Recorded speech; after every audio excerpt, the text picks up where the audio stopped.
It was her laughter that cut first. Not loud, just sharp enough to draw blood. I stood at the far end of the living room, half in shadow, watching her tilt her head toward another man. He said something low, and she laughed again, fingers brushing her arm like it meant nothing, like I wasn't there. She knew I was watching. That was the point. When she turned to refill her drink, she looked right at me. No guilt, just that quiet, challenging smirk that said, "Do something." I didn't. I just watched. And in that stillness, something inside me fractured. Not from pain, but from understanding. Later in the car, the air between us was dead, the kind of suffocates. "You humiliated yourself back there," I said, voice steady. She snorted. "Oh, please. I was talking." "You're so insecure." I stared through the windshield. "You were flirting." She shrugged. "Whatever. I don't need you. I have plenty of options."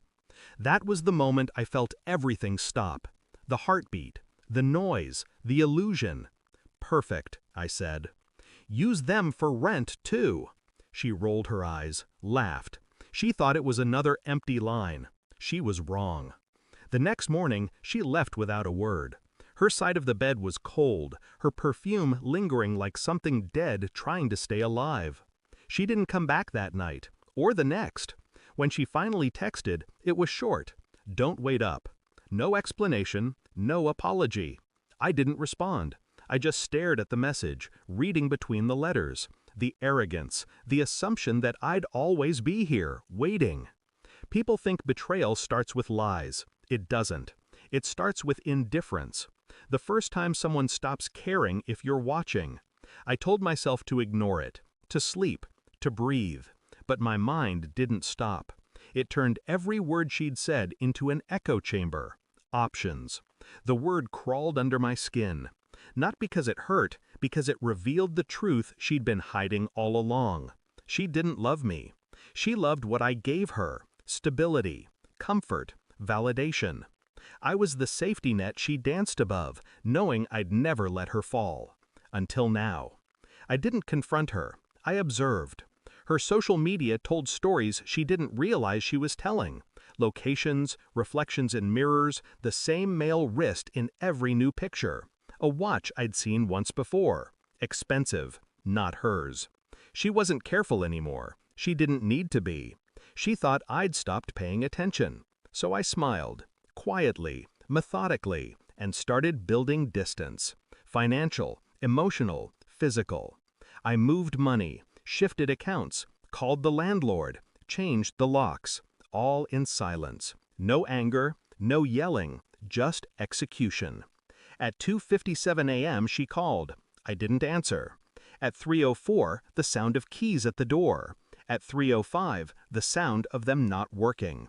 I watched from the security app, her face half lit by the porch light, confused, then irritated, then afraid. I almost felt sorry for her. Almost. When I opened the door, she froze.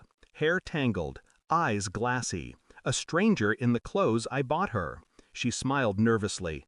"Hey, the lock changed," I said. "Why?"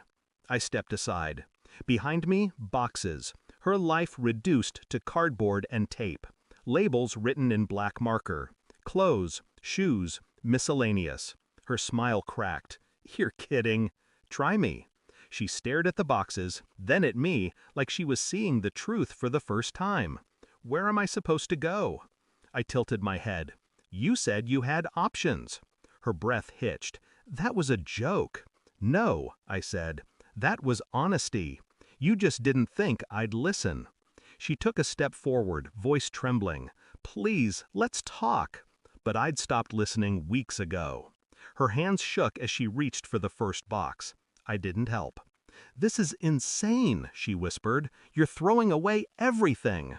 "I'm not throwing anything," I said. "I'm returning what isn't mine anymore." Her eyes watered, not from sadness, but shock. Betrayers always look surprised when the person they underestimated finally stops caring.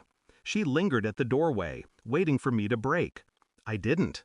"Who are you?" she asked softly. "The man you built your lies on," I said. "The one you mistook for a floor." She flinched. Then she left. The sound of her heels on the pavement was the cleanest silence I'd ever heard. The house feels different now, lighter, colder, like the air finally remembered how to breathe. I thought I'd feel emptiness. Instead, I feel precision. Sometimes, late at night, I look at the spot where she used to sit, her wine glass, her laughter echoing through my walls, and I realize something simple. I didn't lose her. I removed her. There's a difference. People like her mistake chaos for freedom. They think options mean power. But power isn't about how many doors you can open, it's about knowing which ones to close, quietly, permanently. I closed mine at 3:05, and I haven't looked back since. Thanks for watching. Don't forget to like, share, and comment. Subscribe now to Cheating Stories Insight World for more amazing stories.